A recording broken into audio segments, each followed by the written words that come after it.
ndax mën nga dikk si waat rek si circonstances yi nga xam ne amoon na foofu ak incident beeg yooyu. waaw mais John maa ngi lay nuyu yow moom xam nga sama waay nga yéen da ngeen may fekk fu ne ngeen may woo. dëgg la. J'avais pas prévu nag de me prononcer sur cette question là. parce que xam nga rek incident bu ndaw la. mais comme da nga ma bett nii moom te laaj nga ma ko xaaral ma peut-être leeral si tuuti rek mais bon pour man li la ci saa wala su wax rek loolu la xam nga événement yu mel nii bu amee dañuy nit ñi ak journalistes yi ak surtout nag les patriotes dañuy ñëw à l'Assemblée nationale. donc dañuy fréquenter dañuy toog di waxtaan tout ça quoi donc finalement bon les gendarmes aussi ñoom pour faire leur travail aussi maintenir un peu de l'ordre parce que tamit day xam nga tamit foofu sécurité des prix tamit ñoom ñoo ko yore. ils ne peuvent pas laisser n'importe qui mu def n'importe quoi donc xam naa ci loolu rek ci lañ doon déplacer nit ñi quoi après il y a eu une petite altercation mais gars yi jàppante ñu jàpp Saa Wolof yóbbu ko man nag je me suis interposé en tout cas pour demander njëkk ñu wax leen aussi ni erreur la rek quoi de communication et cetera ak ñàkk déggoo. d'ailleurs man personnellement sax ci sama turu bopp man maa jéggalu ci turu xale yëpp pour wax ni leen grawul quoi xam nga. écart am na ci mais bon c'était pas méchant daal après tamit gendarme yi aussi surtout leur chef ay nit yu compréhensible lañu aussi parce que comprendre nañu li ñu wax jéggal nañu gars yi après libérer gars yi daal xam nga rek c'était dans le cadre en tout cas de maintenir l'ordre. voilà mais man boo gisee aussi ma taxawoon doon jàppale xale yi tamit di ci wax parce que tamit rupture bi ñu woote aussi dafa am des manières de faire yoo xam tamit ci la bokk. te jàpp naa ne loolu ci rupture la c'est-à-dire que ces institutions là ça appartient au peuple surtout l'Assemblée nationale.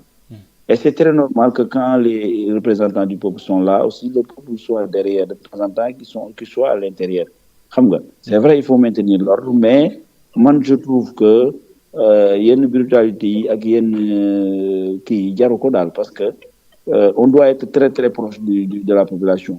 man les choses ne doivent pas être à huis clos et si on pouvait même avoir de plus grands gradins ou tribunes on l'aurait fait pour que Sénégal yëpp di gis di wax parce que comme ñun dañoo nekk ci jubal jubanti ak transparence amuñu lu ñuy nëbbu.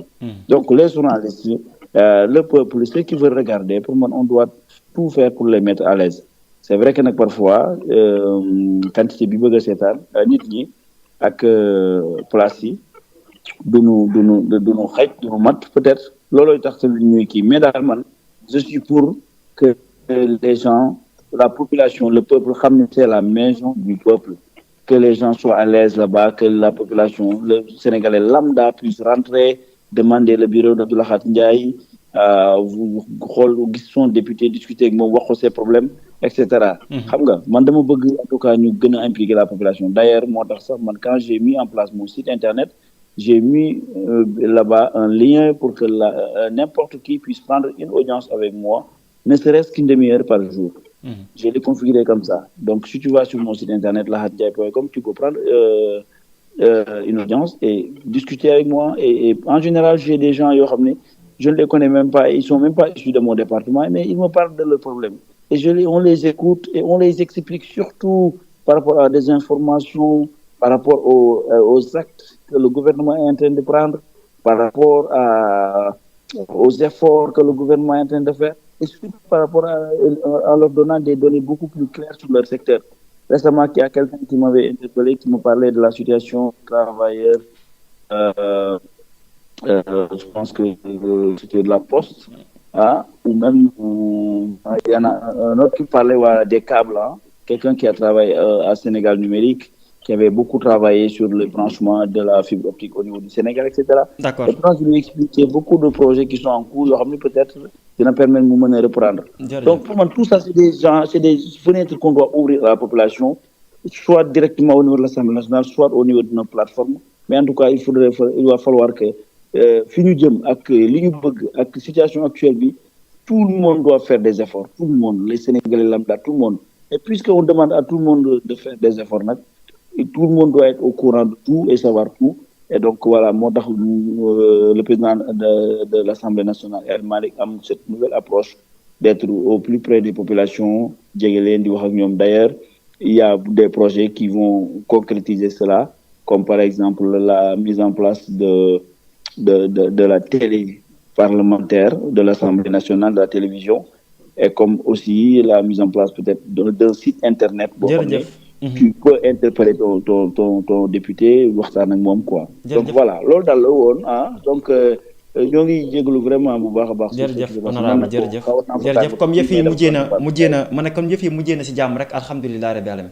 voilà alhamdulilah. C'était le plus important quand même merci beaucoup. voilà merci beaucoup jërëjëf mu nekkoon honorable député Abdou Lahad Ndiaye nekk député Pastef. allô oui. allô salaamaaleykum. Waaleykum salaam. Moi, je voulais un peu apporter une contribution par rapport à ce qui s'est passé aujourd'hui à l'Assemblée nationale. Allez-y. Bon, moi, je dis l'opposition qui boycotte.